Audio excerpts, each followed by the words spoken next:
Welcome into Portland, Oregon, where the Portland Huskies are set to take on the fearsome Dakota Rhino. If Dakota wins, they can wrap up the division, but if not, oh boy, Pandora's box will be wide open. I'm Colin Northrop, your play-by-play commentator for this evening, and joining me is John Warren. Hi, John. Hey, Colin, how's it going? This is a big game. You said it for Dakota.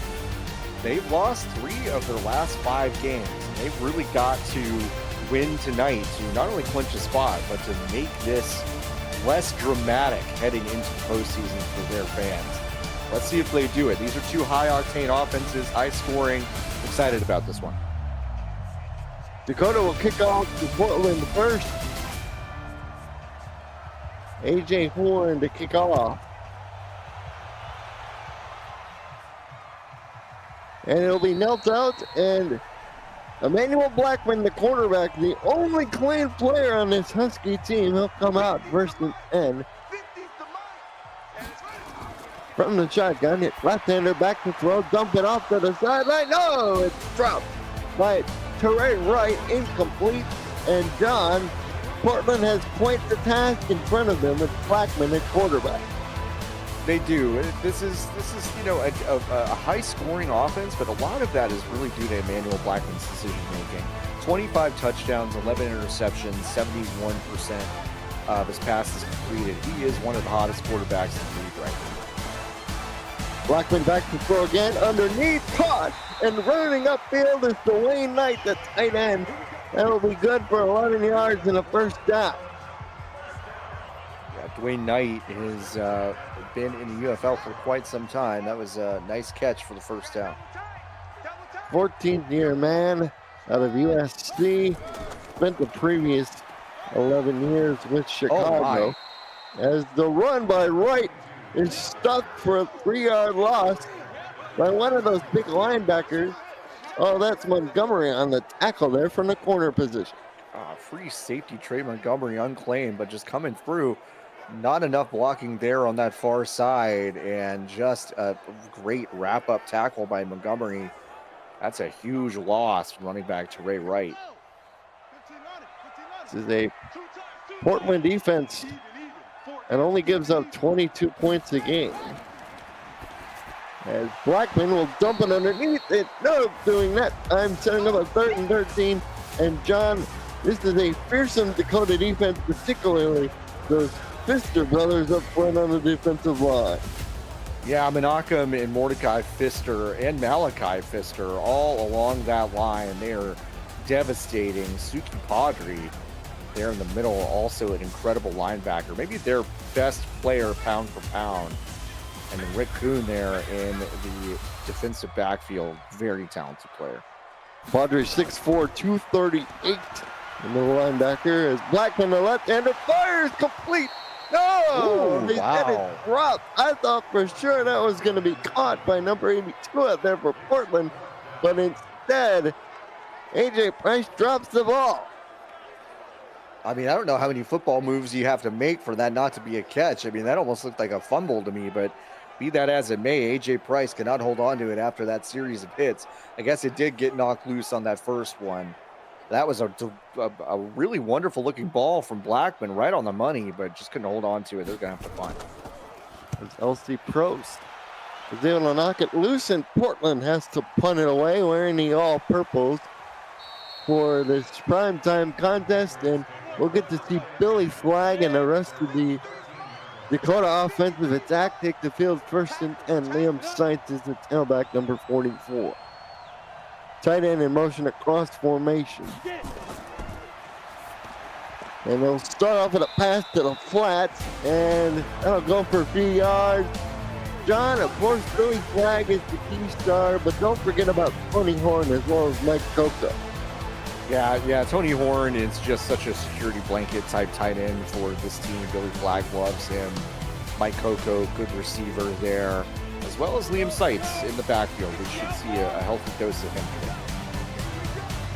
They've rotated through quite a bit of running backs, but ever since Seitz joined the team, he's been effective. He gets the carry here on the drop, picks up the first down And that'll be a good start for the Rhinos as they move it out to the 24. It'll be first down. You'll be able to see Liam's sights from space because he's got those early 90s Daryl Johnston shoulder pads. Yeah, definitely sticks out in the crowd. He gets the ball in his belly again up to the 33-yard line. That's a pickup of about 7. It'll be 2nd and 2. Faced by Dakota as they go split back out of the shotgun with 3 wide at total. Flag, number 28, back to throw. He does this a lot. Takes off and runs. Stiff arm in there before he gets wiped out. Just short of the 40-yard line, but he got the first down anyway. Dangerous moves for a player with a single bar face mask, but Billy Flagg, like you said, likes to do that. Cut up field, just get the scramble, get the first down, move the sticks. It's a really deflating play for opposing defenses. Back to throw. Flag down the middle, caught made by Horn, and he gets tripped up at the Portland 42. So Flag hits his first 2 throws. That one good for 19. Yeah, that was right on the money to Horn, and loved hitting him in stride. Just the angle, not good enough, but eventually got that shoestring, but not before the first down was made. We should see a lot of Horn today. And these Horn brothers both, they have impacted the team in a large variety of ways. That's the first catch for Tony Horn Jr. there. Flag back to throw. Flag will take off again. Has to dance behind the right. Oh, the ball's on the ground and it's picked up by the Rhinos and they get a first down out of it. Oh my. And that's the danger of running like that and not sliding. Flag not deciding to slide, gets it knocked loose. The Huskies are going to be absolutely kicking themselves that they didn't recover this ball. They had it dead to rights, but instead of just falling on it, looks like they may have tried to get some momentum to kind of dive and then get up and go. Didn't matter, wasn't able to get it in their grasp.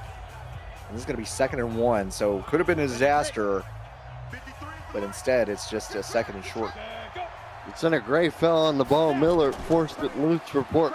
Play action to Sights. Flag going for the whole thing, and it's knocked away, incomplete. John and his Portland defense, they may be full of unheralded characters, but they've definitely improved from the start of this season.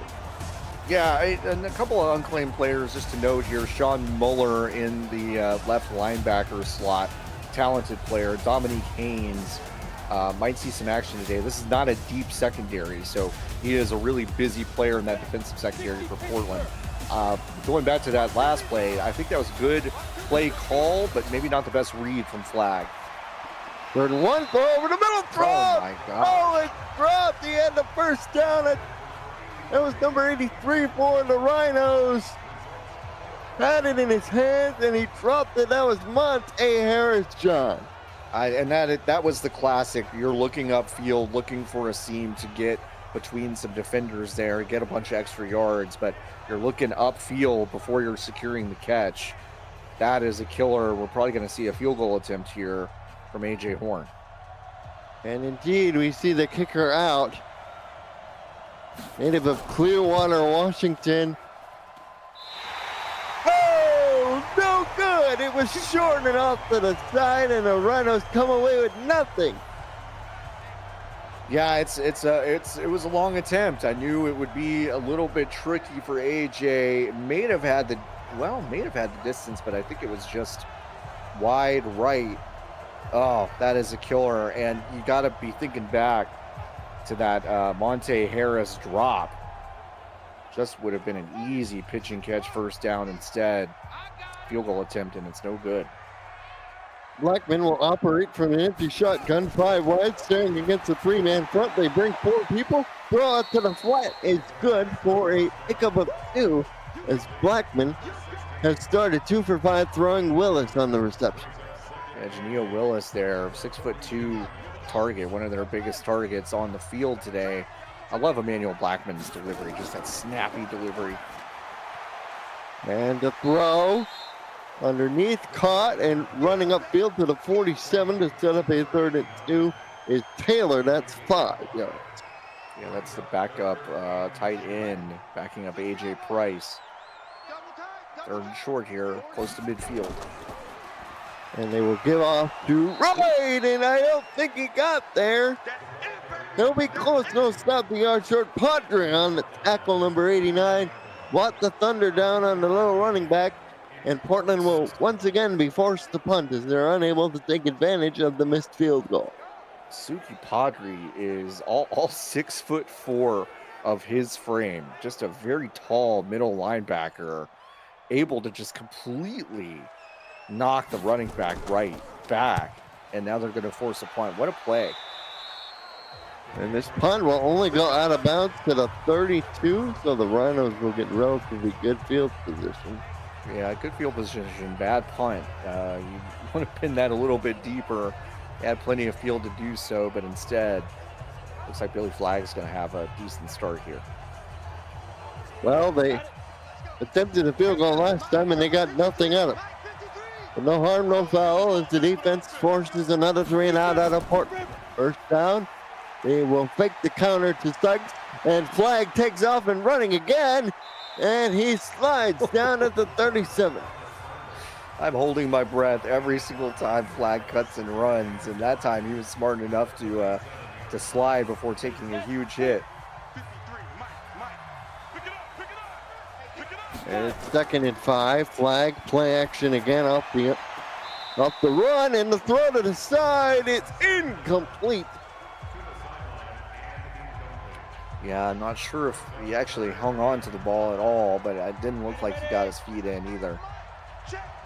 It'll be a 3rd and 5 situation from their own 37, 4:42 to go in the opening quarter. Sending man in motion short side. Flagg is to throw. Down the field. Oh my gosh. Really good hit by the defender on the play. Nixon, the intended receiver, but alas, Tadron Bledsoe had other ideas. The free safety for Portland. Bledsoe just launching himself like a missile right into the midsection. That is one of the hardest legal hits I think I've seen in the UFL, and completely jars the ball loose. Not surprisingly, to Mario Nixon, not able to bring that down again. A lot of passes really on the money, but the coverage has just been outstanding downfield.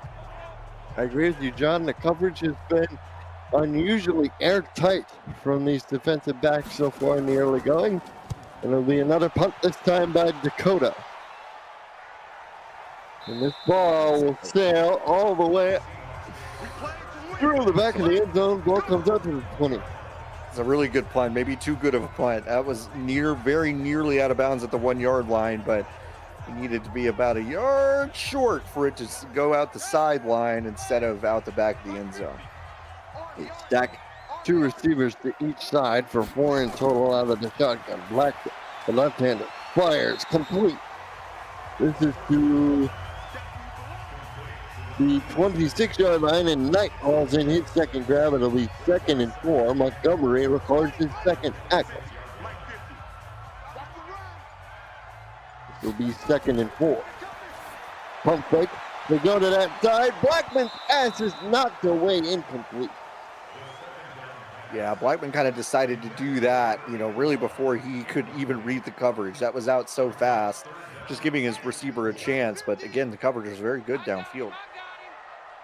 3rd and 4 from their own 26. Portland looking to keep the drive moving. Blackman chucks it underneath, and it's a great play by the linebacker over there as Wright was trying to catch it on the little curl check down, John, but again, sticky coverage from both of these defenses. I love these 2 defenses right now, just getting their hands in almost every single play. That was just an outstanding effort there from Will Edwards, an unclaimed linebacker, just getting his hand in there. Just a lot of these defenders just have their hands up. They're ready for, to stick their hands in between the catcher's hands and the ball, and just disrupting everything. And this is a nice defensive effort for both sides. Kevin Tutupu has been busy. The undrafted rookie out of Penn State boots this away, and the Rhinos will take over on their own 23-yard line. 3:34 left. John, both of these offenses have been seemingly the victims of their own self-inflicted mistakes. What do you expect from the Rhinos here? Well, I think Seitz is a good answer here. Just a bruising running back. Obviously, later in the game, he's going to be very, very valuable, but we should get him involved now. That's what I think, at least. Flag takes off out the middle again. This time he slides down to the 31, picks up 8 yards, so nothing downfield. He loves to do that with his legs to set up a 2nd and 2. Yeah, I don't mind it. I mean, as long as he slides and protects the football, I think this is an asset that they should really leverage. Here to get the Seitz on 2nd and 2, picks up the 1st down. He's now up to 3 carries for 18 yards. And he's going to get double-digit carries. I know that. It's just, you know, a player that big, that bruising can really wear a defense down.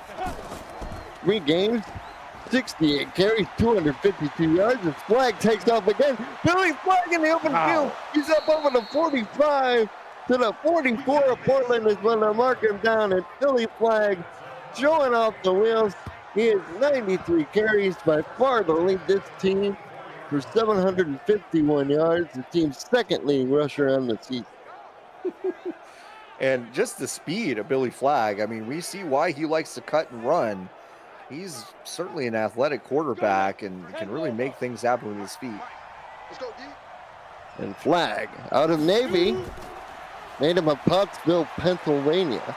8th year in the league, all with the Rhinos. There he goes again. Wow. Past the 30 to the 29. He's up to 63 yards now, John. Portland's got to put a spy situation there. I know a lot of defenses don't like to do that, to give up one whole defender to spy the quarterback, but they really ought to do that. If not, Flag's going to continue to do this. Maybe they run some zone here instead of a ton of man-to-man. This is a tough situation to beat if you're Portland. I've just gotten a note from the stats truck. Flag averages 58 yards per game. He's already at 63. His Seitz picked up another 4 yards to his personal total. Yeah, he's more than halfway to 100, and the first quarter bell has not rung yet. So very, very impressive early going here from Flag. Here's to get the Seitz again through the hole, and Seitz using those big shoulder pads as well as some slick maneuvering to pick up the 1st down, John. Yeah, this might be the formula, right? I mean, I think Seitz and Flag, both with their feet, the threat of the pass is there.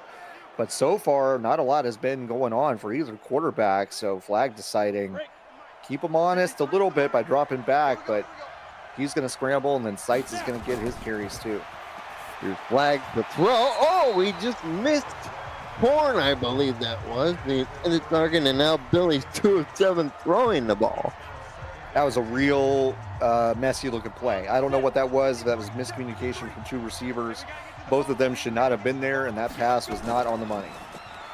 Both linebackers dogging up the middle. They run right into it, and they pick up a couple of yards. It'll be 3rd and 8 as we approach the end of the first quarter. No score, but the Rhinos on the move.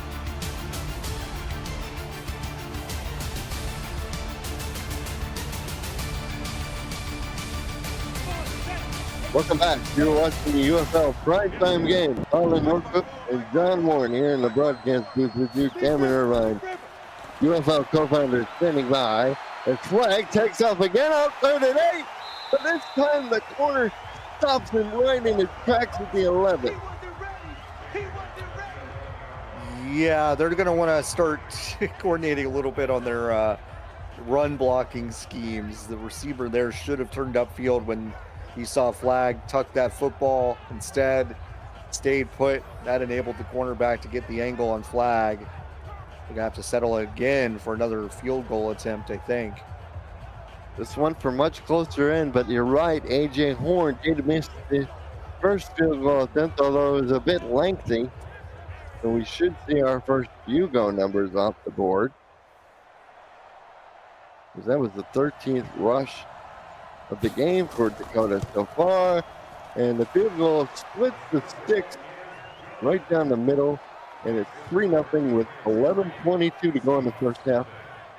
28-3. The 2 numbers off the board first. Got to consider that a moral victory if you're Portland. Yeah, I think so. I mean, especially how easy it was for Flag and Sights to really kind of carve up the middle of that defense, get so many yards on the ground. Portland's got to kind of regroup and figure out what they want to do about that. But now only, giving up 3 points, Blackman's got a chance here to march down the field and either match him or beat him.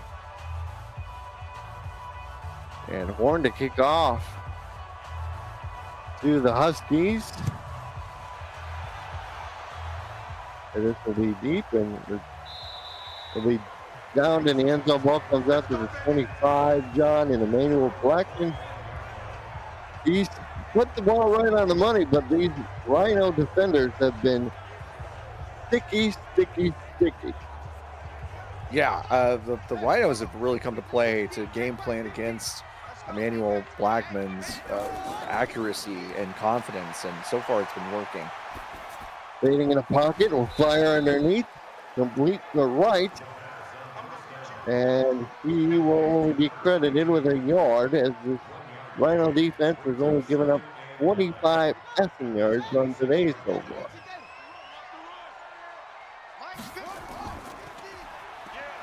Here's to get the right up the middle, surges ahead to the 31 to set up a 3rd and 4. You notice how, his completion average is only 5 yards of completion, 5 completions for 25 yards. He's had to hit a lot of checkdowns so far. 3rd and 4. Blackman trying to stretch the field deeper, and it's good for a first down completion down the field.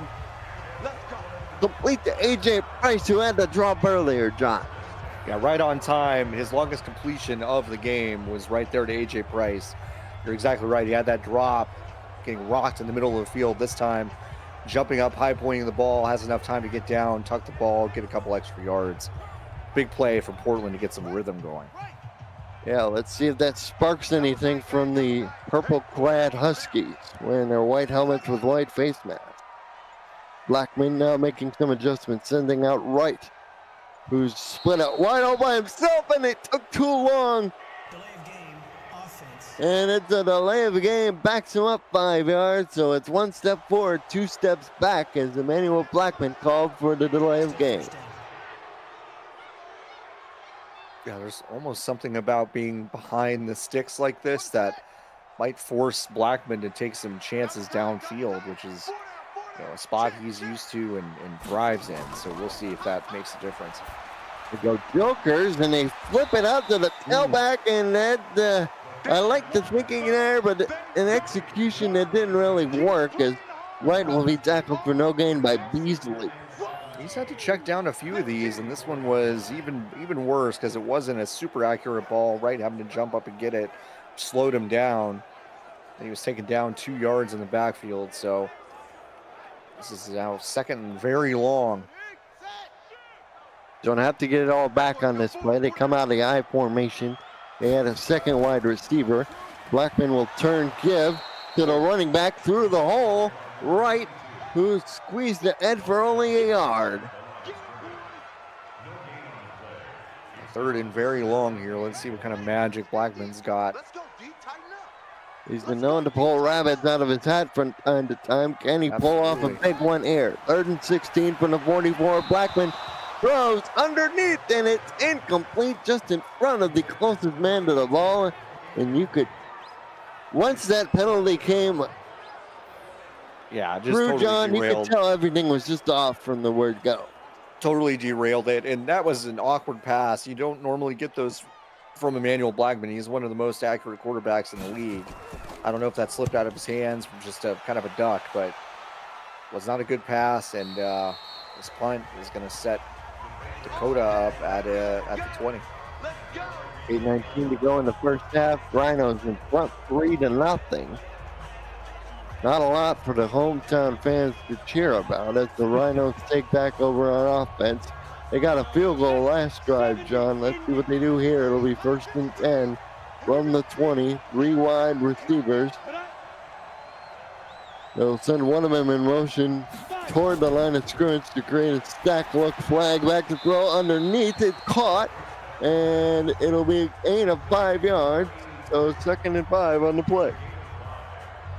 And both of these teams score a lot of points. Portland averaging 27 points a game, Dakota averaging nearly 27 points a game, and neither team is even close to that pace. Here's Sights up the middle. Sights somehow squeezes through the hole and gets a nice juke move on the safety Bledsoe for the first down. I don't know how he squeezed through the hole, John, his big self, but he did. I don't know. I think he rubbed Crisco all over those pads before this drive because I don't know either. That is a tight squeeze for a wide guy. But regardless of how it happened, and he made it look easy. Oh, nice juke on Bledsoe there, trying to make the diving tackle attempt. And it is first and 10 at the 39. They will get the Sights again, cut back, but no room in the middle for Sights that time, but he did pick up 2 yards. We haven't seen flag cut and run yet. I have a feeling that's coming. It'll be 2nd and 8. Here's to get the Sights again as they run out of the shotgun to cross them up a little bit, gets them to the 47 to set up a 3rd and 2. What I love about Sights, though, as a runner is that he's almost always falling forward. It's rare that he has big losses like that, rare that he gets knocked all the way back, and that was a good example of that. They go 2 tight ends, balanced line. They get it up, back up, and he didn't get the first down. Lions stopped for no gain, and Sanders ensures that his defense gets off the field. Now sort of a questionable call there to bring in the backup tailback on 3rd and 2. Yeah, no, it's great timing because we just talked about Sights' ability to just kind of gain a couple yards almost no matter what, but that was the backup Lions, and he did get knocked back. So that was a big play for Portland to hold them to a punt. And this punt will fly out of bounds to the 33-yard line. It'll be 1st and 10 for the Huskies. And so Ray Wright, so far, John, has had a first half to forget 4 carries for 4 yards. Yeah, yard of carries not going to get it done in this league. And I know Blackman is going to carry this offense, but they could really use some help from Wright, who has really done nothing, like you said, so far in this game. He got 2 yards there on first down, which is a bit of improvement from what we've seen as of late. His longest carry of the game is for 2 yards just then. Only 49 total yards. They try to run a jet sweep, but no, Dakota gets called for the face mask variety. This will be 15 yards. Suki Andre read it like an open book, but he was just a little too aggressive. Yeah, I think he was just so excited that he got a jump on that play that just wrapped him up near the face mask, too tight, personal foul. It's going to move the sticks 15 yards, so big mistake there for Dakota. Bobby Conley was the man on the carry. Blackman throws a little curl underneath. One of his better throws we've seen from him this evening, and that's good enough for a first down to Devon Foote. Yeah, it was good timing on that route, right as the curl broke. Didn't give the defender enough time to run back to the ball. That was a good conversion for a first down. And they'll run a little bubble out wide to Conley. It'll go down as a run. He picks up 3 yards.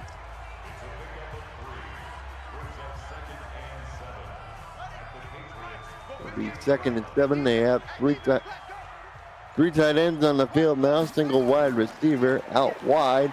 Here's to get a right trying to make something out of it.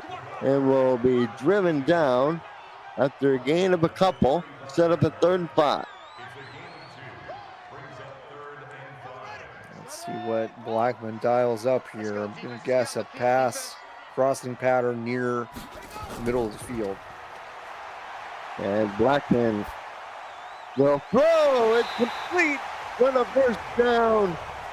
That is swapped again. The former Washington State Cougar has his 2nd catch in the drive, and that's good enough for a first down. Nice to see the number 1 receiver be involved there. Hangs on to the ball.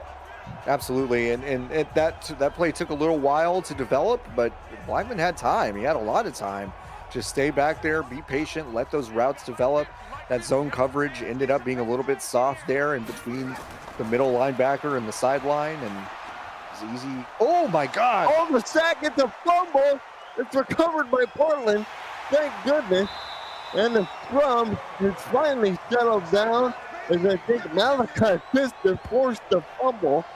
And then what it seemed like for eons, the ball was on the ground before Golden finally picked it up and he was slammed down. God, I was flapping my gums and we very nearly missed the call of just Blackman getting destroyed. I don't even know if that was really a fumble, but Pfister hit him so hard. The ball did come loose. It might have come loose when he hit the ground, but either way, mad dash for the ball. Portland lucky to come up with it. And Malachi Pfister, he's 6'3", 348 pounds. We reached the 2-minute warning. Rhinos are in front 3-0, but the Huskies are on the move. Calvin North of John Warren, your broadcasters for the UFL Primetime game. And Blackman will have to dump this down underneath. There's a loss of 9 on the sack. We got 2. Sets up 3rd and 17, which is not much of an improvement over 2nd and 19. No, that sack and fumble really kind of took the wind out of the sails of this drive. They go 3 wide. Blackman back to throw. A lot of time. And the left-hander. A lot of time. Almost can make a sandwich. Somebody had to get open. It does. I don't know if they converted it. They did. The officials say, "Fuck, got enough." As he catches his 3rd pass on the drive, he could have read War and Peace back there to Blackman, but fought, somehow made the catch and had enough for the 1st down. I thought that play was DOA. Blackman kept dropping back, putting some distance. I thought he was dead to rights, but instead he was able to convert. Oh my gosh. I think that tuck into the right hand gave him the 1st down. And Blackman will take off this time. Blackman slides across the end of the 8. They're going to say it's a pickup of 6 yards. The clock runs. Remember, in the UFL, there are no spikes. The 10-second round occurs regardless of the yardage gained. Timeout isn't used, so they will line up empty again. Blackman back to throw. Goes to the end zone. Up the wing. Incomplete. Suki Padre got his big old mitts up there, and just like that, it's 3rd and 4. Padre wishes he had some sticky stuff on his hands, because that could have been an interception going a long distance the other way, but instead it was knocked down. Throw underneath, though, it's the drag route. Price has it, 1st and goal inside the 2. Clock still running, his 2nd catch of the ball game. This will set up a 1st and goal. Probst on the tackle. What an impressive drive. I mean, almost no matter how this ends up, field goal or touchdown, as long as they don't turn this thing over, this has been a very impressive drive from Emmanuel Blackman, kind of overcoming some bad plays and that huge sack. Makes some magic happen. Send the running back out in motion again.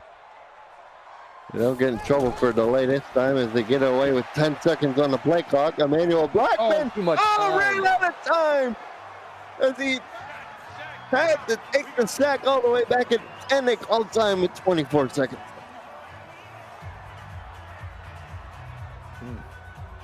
That's a tough stack to take. I mean, 3 timeouts, you can afford it, so it's not that bad, but you just want to see your quarterback throw it away instead of take that loss this close to the end zone. 2nd and goal from the 10. 24 seconds on the clock. Blackman back to throw, has to dump it to right, and right, trying to make something happen, will get stopped for a minimal gain. Extra called no gain. Timeout number 2 called with 18 seconds left, shot. I mean, throwing it away would have been just about the same result there. They wouldn't have had to burn a timeout. Guess it doesn't really matter because it's 3rd and goal, but yeah, that was also not a great play. So a lot of these passing plays are getting, totally smothered by the secondary. They brought a safety man down right in the throw to the end zone. Touchdown, Huskies. The Carl pattern underneath finds an open man in the end zone. and the Huskies take the lead. Yeah, Bobby Conley, that's just a soft zone opening up right there. Just coming back to it. Timing was perfect for Emmanuel Blackman to get it in there.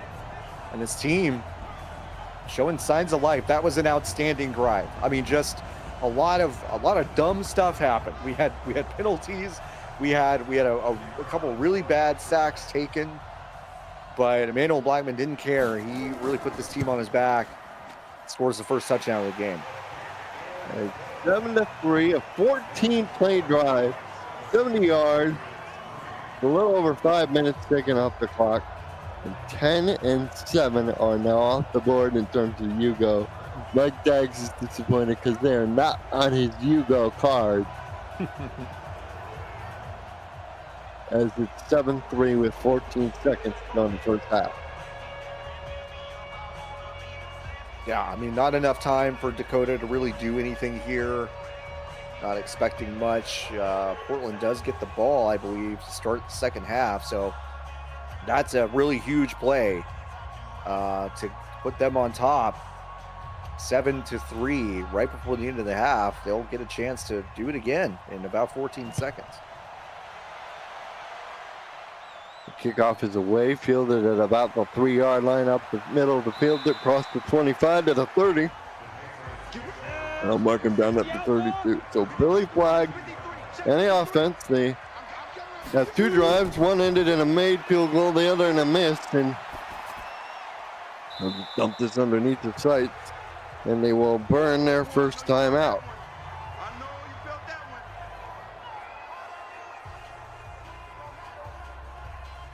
They're going to call it a gain of 2. Not entirely sure why we called the timeout, but you know, whatever. I'm not the coach. It's going to be 3 wide, Horn in the slot. To the top of your picture, Flagg will go that way, and the ball sails out of bounds over Tony Horn's head, and Billy Flagg has been masterful running the ball. Throwing the ball, Joe John, not so much. Yeah, I was going to say the same thing. He's been very, very decisive and productive running from the backfield, but passing game has not been very good. And Flagg takes off again. As time expires in the first half, he gets up over the 50. They'll mark him down at the 47. He finishes with 84 yards on the ground, but his team is down by 4 points by the score of 7-3. John Warrior, thoughts on that first half? Yeah, interesting first half. I mean, just, you know, two defenses really showing up, but Dakota's ground game between Sites and Flagg, really impressive. But, you know, you have to give the first half game ball, I think, to Emmanuel Blackman for Portland, just to, you know, deal with the adversity and kind of the start-stop production that the team had, take his team down and score at the end of the half. You know, he's really been the difference maker for this team all season, and so far, he's the difference maker in this game. Huskies have been on a bit of a heater coming in. They had a 2-game winning streak, and so far they're leading 7-3 here in the first half. And they will get the ball first to open the quarter. Will the Rhinos? So they have an opportunity to make up the deficit here. You know, I don't remember what I had for lunch, and I also don't remember what who got the ball first, apparently. But Dakota will get this ball back to start, so it didn't really matter if they didn't do anything with that last drive. 14 seconds, they've got plenty of time here. And this will be returned out of the end zone across the 20, and he won't get that far to about the 20. Not the greatest decision in my book, as the Rhinos will take over first and second. Yeah, I would have taken the knee. He got a little bit of momentum coming out of the end zone. He had a plan, but it just wasn't a very well executed one. J.R. Lyons, he did have the 1 carry on third down. Other than that, it's been the Sites show.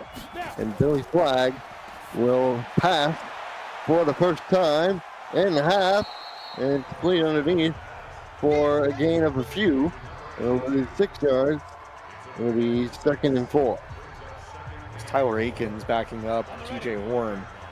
Really impressive to bend all the way back to catch that ball with his left hand. Not an easy catch. Right up the middle, broken tackle, but the other man came flying in to bring him down a yard short of the stick. That was Brown. Yeah, Sykes took a huge hit. He dodged that one tackle, could not dodge the second. Sets up a crucial early 3rd and 1 here. Here's a 3rd and 1. They're going to run play action bootleg. Flag is going to take off and run it himself. Why not? He's up over the 40 to the 45. They'll mark him down at the 44. Gosh, that is just a great decision. I love that play call. Play action bootleg. Probably would have had the first down, even if he had handed off to Sights. Didn't matter. That far bootleg, just too fast for those linemen. And he's got 9 carries for 99 yards. What a game for this quarterback. And the team's rushed for 156 yards as of that last play, 1st and 10. We're now under 10 to go. Sights gets the ball. Oh, broken tackle. There goes Sights. And he goes all the way down to the 43. He's up to 71 yards himself. 20 carries for what? I mean, I'm trying to do the napkin math in my head. About 170 yards for both Flag and Sights together. That's a big day at the office. Yeah, he shed the one guy there. Ooh. He said he gained 13 yards after the initial first contact. I think that's the more impressive number. Yeah, absolutely.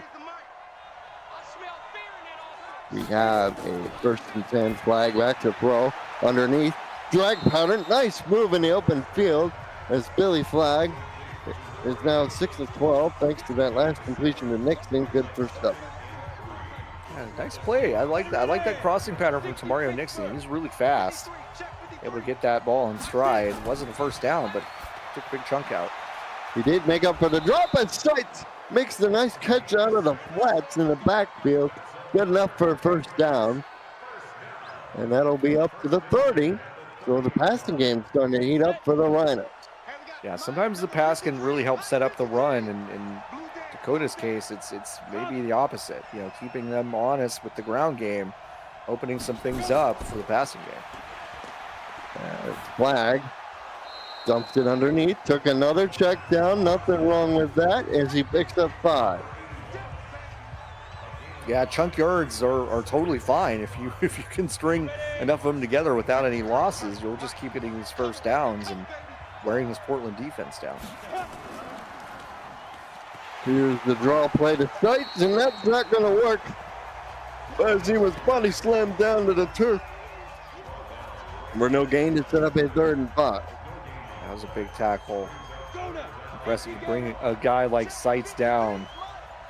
So big and strong. Yeah, you got to bring something extra in your load as they're going to dump a screen, but it was met beautifully by the guys in purple. As they'll get stopped at the 27. It'll be 4th and 7. Muller with his 4th tackle in the ball game, John, and what a critical stop for this Husky defense. That was a critical stop, but I also question the play calling on the offensive side for Dakota. They've really called, I think, really a brilliant game, and they got a little cute with some different plays and looks during that drive that I don't think really works out for how this game is being played. Portland read that beautifully, though. You're absolutely right. A.J. Horn makes the field goal, and it's now a 1-point game with 6:45 to go in the 3rd quarter. So that's another couple numbers off the board. 6 and 44 off the board. Week 15 concludes Tuesday with the most epic night of UFL action to date. Dallas at Wichita, Salt Lake at San Jose, Milwaukee at Cincinnati, San Diego at Los Angeles. Every matchup dripping with postseason implications. Kickoff starts at 7 p.m. Eastern. The UFL lives on VFN. John, cannot wait for some of those games. I am most interested in the Milwaukee-Cincinnati. Yeah, I am too. I've got log jam between two teams there. We have a lot of great games. San Diego, Los Angeles certainly circled on a lot of people's calendars, but I'm with you, partner. Milwaukee, Cincinnati has got some juicy implications. Yeah, that Great Lakes division is all scrambled up. The Dragons won earlier today versus Minnesota in rather convincing fashion. Sort of surprising if you followed the Dragons, who had lost 5 in a row coming into that ball game. Yeah, very Meanwhile, this surprising game, outcome. the Huskies will start with the first and 10 throw underneath. Conley, who had the touchdown, he gets up over the 30 to the 31 as well as marking. And now, quietly, I would say, Emmanuel Blackman is starting to kind of put together a commanding game here. He has been an accurate passer after those first couple of slow drives in the first quarter. And this is feeling like he's got some command here of this team, even without any sort of real running game to speak of. Yeah, 6'5", 216 pounds, taken in the first round out of the University of Michigan. Throws again, and it's just a bit off the mark. I think the receiver was thinking he'd go outside, but the ball ended up behind him. Yeah, I don't know if that was a mistimed cutback or just some sort of miscommunication between quarterback and receiver, but that was a little bit off. Blackman. The throw on 3rd and 4. Tons of Has a time. great pocket again. Fires down the field. Oh, almost a spectacular catch. Oh, number 86, Dwayne Knight almost had it, one of the offensive captains, but alas, the ball hits the green sward. It'll be 4th and 4. That would have been one of the better catches of the game, if not this week, but Montgomery able to just swipe it out of his hands at the last second. Nice play by Montgomery. This game, of course, critical for the Great West Conference. The Huskies sitting right there in the 7th spot. Dakota sitting right there in the 3rd spot, behind both San Diego and Salt Lake. William Seitz has been productive for the Rhinos, but is yet to be awarded with a touchdown pass. Yes, he has. But it could be coming. Touchdown run, rather.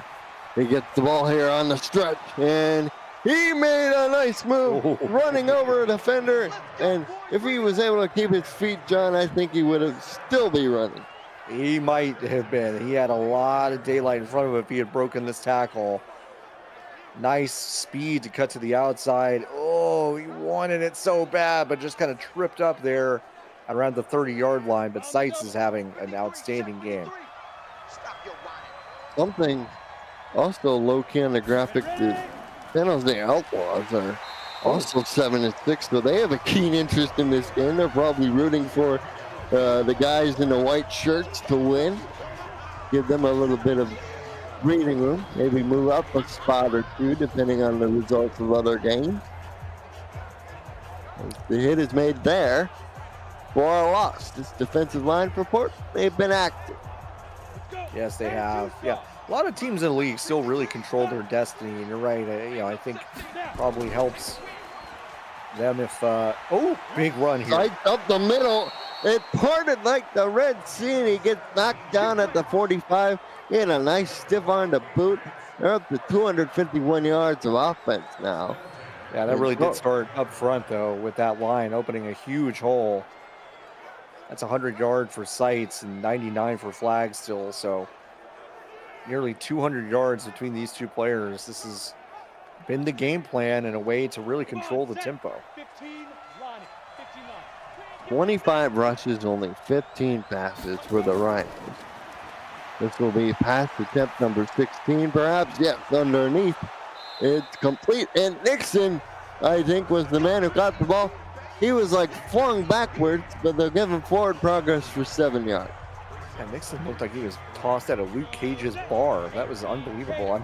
I've never seen a body fly that far backwards, but they gave him still 7 yards. Right? Nice cuts in the hole, manages to pick up the first down as they hit the 44-yard line. Over 200 rushing yards for Dakota. The Rhinos kind of living up to their moniker. They're old school. They are tough. They're grinded out kind of guys. This has been that kind of game. Run up the middle.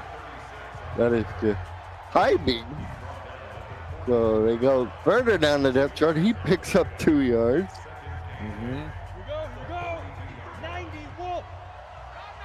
AJ Higbee, rookie running back out of Mississippi State. His flag goes underneath. Horn caught the ball, but it was a great play by Muller, the linebacker.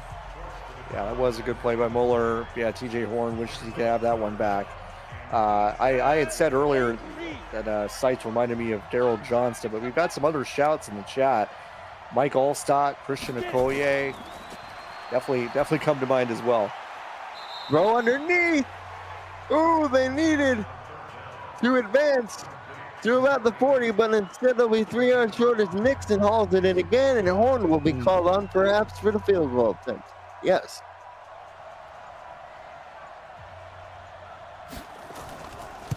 And he gets it away. No good. Off to the right again. Wow. Another miss from AJ Horn. 2 of 4 in this game. From distance, he's had some trouble. And again, it's another really good offensive drive, John Warren, that ends up coming up empty. And Emmanuel Blackman and the Huskies are still in front, having that precarious 1-point lead. Yeah, and that's tough. I mean, they really have to get into the end zone, I feel like, to kind of break the spell. Speaking of breaking the spell, Wow. White almost broke away. Oh my goodness, by far his best run of the day. Gets up to the 36. I mean, that was about 20 times his best run of the day. Right, able to break a tackle here. Also, just the outstanding blocking up front to start that run, and good individual effort here. So that's a nice initial play for Portland here, and gives Emmanuel Blackman some room to maybe try some different stuff. He's not been getting the support from the ground game, but perhaps that's the spark they needed. Ball marked up at the 36. Shotgun formation. 3 tight ends. 3 tight ends on the field. Single wide receiver. They give it to Wright again, and he mushes ahead for only a thick of a yard. Yeah, Dakota's, beating Portland about 170 yards on the ground by comparison, and so that kind of tells the tale of the game a little bit. Run to Wright again. He pushes ahead to the 31. He's up to 32 yards on 9 totes for the ball game now.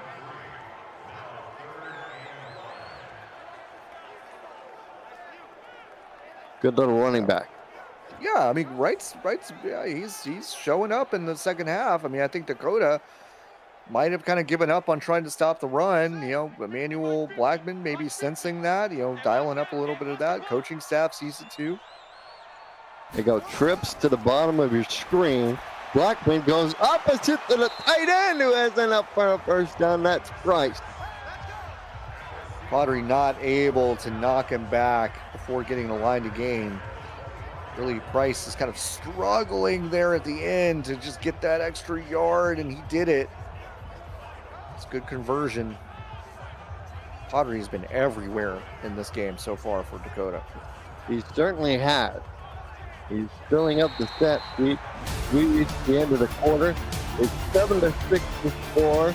The Rhinos close the gap, but they still do not have the lead. You're watching the UFL here on the Virtual Football Network. Colin Nordrock, John Warren. And the broadcast booth with you, Cameron Irvine. AI expert standing by is the pass from Emmanuel Blackman. I think it hit somebody because it went about 2 yards in front of where Blackman was standing. Does the AI expert want to weigh in on whatever that was? Did Blackman put some butter on his hand? What was that? That was very awkward. He said it fell out of his hand. It certainly looked like it. As Conley catches that pass underneath, then that's going to be 3rd and 1. That one looked a little bit better. It's going to be 3rd and 1 from the 16. They're going to line up in a shotgun. As Blackman, almost threw it right to Padre instead. He was looking for the top wide receiver. But alas, the ball hits the turf instead of the hands of Suki Padre. The ubiquitous Padre just getting his paws up, knocking that down. Goodness. And at 6'4", again, I can't stress this enough, very tall for a middle linebacker. He's able to really cover a lot of ground vertically, which is pretty rare for a middle linebacker. Field goal attempt is up and good. So that'll make it a 4-point game. So a field goal does not give them the lead now. And that adds another number off the board. John Warren. Again, another sort of moral victory, this time for the Rhinos, but they really need to stick it in the end zone. Yeah, I mean, they could keep getting these moral victories and you know, kind of holding Portland to only a 4-point lead here. But they got to put this thing in the end zone. Quite literally, they're pretty much down to that. I mean, they could get the ball back a couple times and convert, but I'm not sure tonight, at least, you can rely on A.J. Horn to make those kicks. So, yeah, I mean, this is something that they've got to figure out. They got to get into the end zone here. Kick is away. This will be fielded at about the 5. Coming across the 10, to the 20, to the 30. Nice return up the middle by Lyon.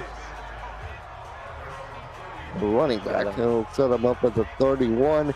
And Billy Flagg, he's been really good on the ground. He started to heat up last drive through the air, but alas, they were able to come away with no points. It'll be 1st and 10. From the 31, they'll try a screen to Sight. Better setup this time. And Liam Sight has the first down. Yeah, that was a much better setup. Not only was the blocking out in front of Sights better, but Flagg had a little bit more time to get that ball out before the pressure got to him. Split backs in the shotgun. 3 wide. And Flagg drops back to throw. Has the man open down the middle. The field gets made. That is Coco on the reception. Number 81, good enough for the first down. Coco hanging on to the ball after getting absolutely trucked there right at the point of contact. That was an impressive catch. We're just approaching under 10 minutes to go. Billy Flagg, a veteran of the U.S. Naval Academy, fires this one, complete the Horn. And Tony Horn will put his quarterback up over 100 yards at 102. Flagg's now got nearly 100 on the ground and over 100 through the air. Let's see if he can get a couple more on it with his feet. Play action. Flagg. Oh, he almost threw an interception right to Muller, who practically ran the route for the intended receiver. 2nd and 10. This will be 2nd and 10. Bunch up to the top of the screen. Shotgun formation. Billy Flagg back to throw. Flagg fires down the field. Caught! Wow. Down the middle. I think that was Coco again. Mike Coco, the team's 2nd wide receiver. Gets it down to the 6. It'll be 1st and goal. Just got a step on a few defenders there, did Coco. Graceful catch. Knew he was going to take a hit at the end of that. Lowered his shoulder. Able to get another couple yards. That's his biggest play of the game. It's going to be yet another play. This is going to be the 28th run to Sight, and he doesn't get in the end zone. He muscled down to about the 3-yard line as they went shotgun down on the goal line, John. Yeah, I didn't hate the play call, and he nearly got it. But, yeah, the draw play has not done well so far in this game. That one was the best we've seen. They go pitch out to Lions as they went under center, and he lost the yard back to the 5. I just don't know if I'm running the ball if Lions is in the game. He just has not been trustworthy with the rock tonight. I think I'd put this in Billy Flagg's hands on 3rd and goal. I would put Billy out on the edge if I'm Dakota here. Kendall Roberts, the coach. They'll line him up in the shotgun. Shoot at the top of the screen. Flagg. He's going to throw. Sets his feet. Goes to the end zone. Touchdown! Touchdown, Rhinos! Number 83, Monty Harris, listed number 1 on the depth chart, scores for Dakota. Well, Flag had some choices there. He decided to do, I think, the tough thing, which was squeeze it in there to Monte Harris. If you saw on the far side of the field, Flag had absolutely green pastures in front of him. He could have just rolled out and probably walked into the end zone, but instead decided to get it to Harris. And now they have put that elusive touchdown on the board and gone up by 3 points here about halfway through the fourth quarter. There's 13-10 the score. 12 helmets down, 20 to go. Check out Green Gridiron Social to see the unboxing of full-size UFL replica helmets. They make it all real, and so do all of you. For all the amazing products Green Gridiron has to offer, visit greengridiron.com. I figured this would be a good time as any to bring in our AI expert, Cameron Irvine. What sort of adjustments did Dakota make in the wake of the loss? Well, that's the interesting thing, Colin, because the Dakota Rhinos last week they were very frustrated about how the team performed, and so I asked the team, what specifically would you like to adjust? And most of them did not give specifics. They were just frustrated.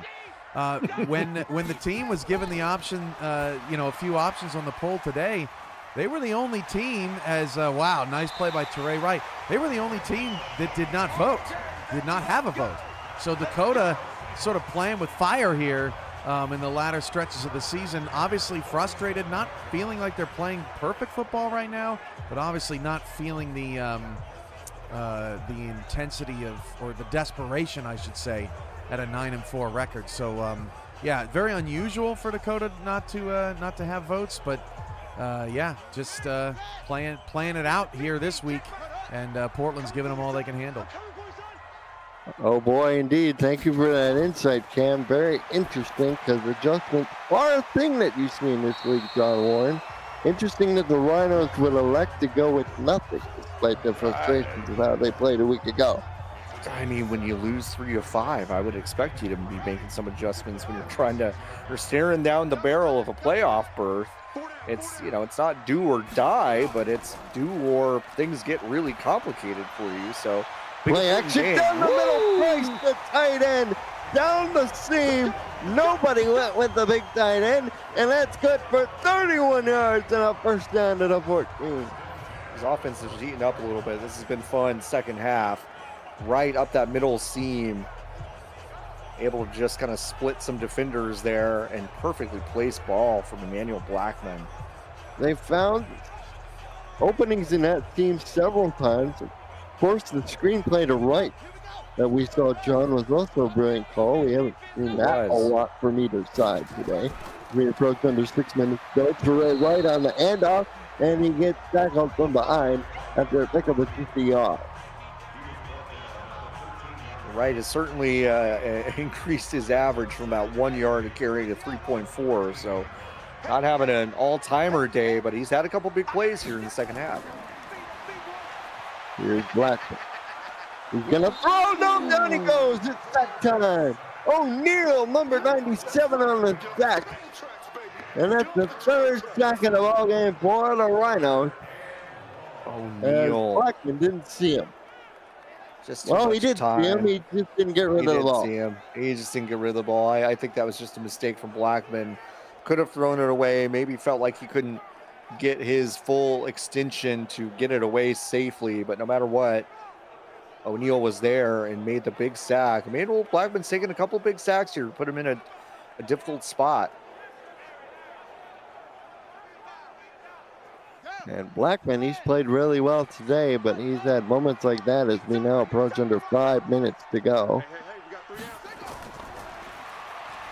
And Blackman throws complete near the first down. It's going to be less than a yard as Fort hauled it in. They needed 15, and they got about 14 and a half. What a strike from Blackman, but I agree with the spot in real time. I didn't think he got that first down, and they didn't say Davian Fort was able to get that extension enough. And it's going to be 4th and inches. I imagine they're going to kick a field goal here. Yep. They are going to tie the game with under 4.5 minutes to go by the time this play is completed. The field goal is up and good, and it's tied once again, 13-13. And Robert, down to the wire. yeah, it's a pretty exciting game. So buckle up your seatbelts, folks. Keep your hats close by, making sure they don't fly off your head, because there's still 4 minutes and 21 seconds to go in this ball game. As you see the scores scrolling across your screen. John, what was the most surprising result, the game night wise, for you? I was not super surprised with some of the results. I was impressed with Austin's kind of gutty victory there, able to really gut it out by 2 points there in their contest. I thought that was a really gutsy performance by them to kind of stay somewhere in the conversation. So I think I'm going to go with them. I think they impressed me the most, just able to kind of grind it out. The Charlotte Royals came up clutch versus the Albuquerque Adams earlier today, but talk about getting the monkey off your back, John. The Chicago Dragons have had so many close losses this year. They just took the Minnesota Chippers to the proverbial woodshed as Liam Seitz burst up the middle to the 32.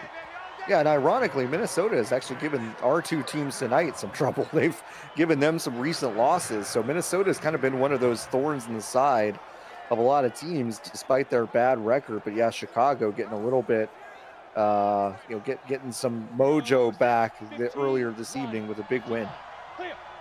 Yeah, definitely positive inertia in the city of big shoulders for the Dragons heading into the offseason. Seitz gets the carry again. Oh, he got blasted down at the 32 by Brown. What a very tackle. rare event there for Seitz to just kind of get caught flat-footed and knocked back like that. Nice hit by Brown. This is going to be a 2nd and 10. They're going to give it on a counter to Seitz. Then Muller stripped the ball. It's picked up by the Huskies. And Muller Manning recovered the ball and got it out to the 29-yard line, and Liam Seitz coughed up the pill. Well, how many times have we seen just contact from Seitz, just able to kind of work through it, hold on to the ball. That time stripped out by Muller, who is having an unbelievable game, maybe the best player on this defense tonight for Portland. Able to strip it right out of his hands and recovered by the defense, giving Emmanuel Blackman a very short field here. Oh my goodness. What a play. 3:01 left, first turnover of the game. Here's to get the right. And he will get stopped at the 27. Give him 2 yards. Can this defense hold again? They have had a couple of big stands here. And this is going to be the biggest test of the evening. And Blackman, quick slant over the middle, caught and fighting forward for the first down to the 16. I don't know how he did it, but Knight did it again. I can't believe that worked. I mean, just an immediate slant pass, knowing that Wright was going to get rocked, and he did. But still, I think, the multiple bodies there kind of standing him up, he was able to reposition a little bit and dive for the first down. I'm just stunned that worked as well as it did. I thought that could have been a disaster. Well, they reached 2-minute warning. We are tied at 13-13. Colin Northup, John Warren in the broadcast. This is you, Cameron Irvine, AI expert, UFL co-founder standing by. Teray Wright gets it up the middle, and the Rhinos are starting to burn their timeouts, John Warren. Yeah, they do not want to let Portland run this clock out and just kick a field goal or just run it out and score. So they're going to try to take their timeouts here and have enough time to do something going the other direction. But first, they've got to prevent a first down. That's going to be key. 2nd and 7. They give it the right again. The Rhinos will have to call their second timeout, and they do here. Portland is playing this very conservatively. I don't mind it. I don't mind it at all, but Dakota now is kind of in a situation where they've got to stop Portland here or they are not going to be able to stop this clock. They line up in an I formation. 2 tight ends, single receiver to the top of the screen. Golden over the ball. Here's the give to Torrey right. Spins in the hole. Gets stopped for a loss of 1 in the backfield. But the final timeout by the Rhinos is used on defense. And listen, again, I think if you're too aggressive there and make a mistake, then obviously there's egg on your face. But still, the conservative play calling has not done well for Portland all game, and it probably would have been interesting to leave the ball in Emmanuel Blackman's hands to see if something could have happened there. And Jaron Roberts, the rookie kicker from Clemson, nails it. His 3rd field goal of the game, and it's now 16-13. That was Whether you go off the board. really, really close to being blocked too. So that was a very, very dicey play there, but the Huskies able to convert and get that field goal, go up by 3. But a minute 44, this is plenty of time for Dakota to march down the field and make something happen. But Flag's going to have to do it with his arms. I don't think he's going to be able to rely on his legs here unless, you know, he sees something and can cut upfield 15, 20 yards. We've seen a couple of those. I would not be surprised if Seitz kind of takes more of a check down, flat passer, screen situation. But he's going to have to do things with his arm. Dakota's good in close games. They are 6-2 and won 4 games this season, so they are definitely no strangers to this type of scenario. In fact, they were on the wrong side against it versus Minnesota. Can the reverse happen here for them? Portland is 2-3 in 1-score games this season. Flag to the sideline. Nailed it. That's an outstanding start as the ball goes out to the 42. Monte Harris, his 3rd reception of the ball game. A beautiful pass there, just perfectly on the sideline, stops the clock. Harris gets his feet down. You cannot execute that kind of play better. Good start here for the Rhinos. And the Rhinos will again come out in the shotgun. 2 receivers to the top of the formation. 1 all by himself to the bottom. And coverage for the Huskies. Billy Flagg down the middle of the field. He's got Tony Horn to the 26-yard line as well, marking down. I love that play call. Just no guts, no glory. Get Horn middle of the field. That is such a huge play to really turn this field the other way around. They were showing a mugging linebacker back out of it. Underneath his Horn, he gets tackled short of the 20 to mug him down at the 21. Again, I mean, A.J. Horn, historically reliable kicker. This is his territory, definitely in his range. He missed a couple of longer field goals. Seitz holds on to all this time. If he gets down to the 17, it ain't getting the first down. It'll be 3rd and less than 1. Oh, that's a huge, huge spot. They go no huddle. 37 seconds and counting to go. Billy Flagg back to throw. Got the blitz. Throws. And the man open. Turning the corner. Touchdown Rhinos. Touchdown Rhinos. It's Nixon.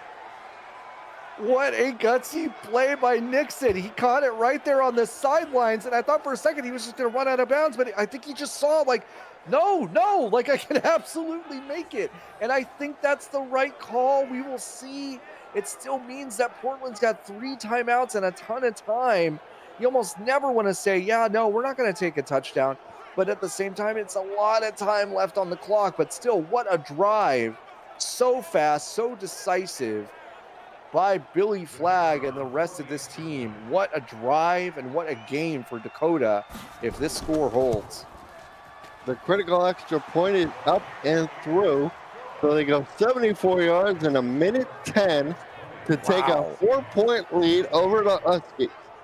That stand on the other side of the ball, that defensive stand, that ended up being so crucial to give Billy Flagg enough time to be able to work the middle of the field. I mean, that was just such a luxury given to them by that defensive stop and using those timeouts really diligently. So masterfully controlled game here at the end by the Rhinos, and we'll see what Portland can do with Emmanuel Blackman at the helm. Of course, it is critical in the Great West Conference. Dakota can clinch the Great Northern Division with a win. The Huskies are sitting at the 7th seed coming in. If they lose, that opens the door to some teams that are just looking on the outside. Most notably, I think the Eastern Herd.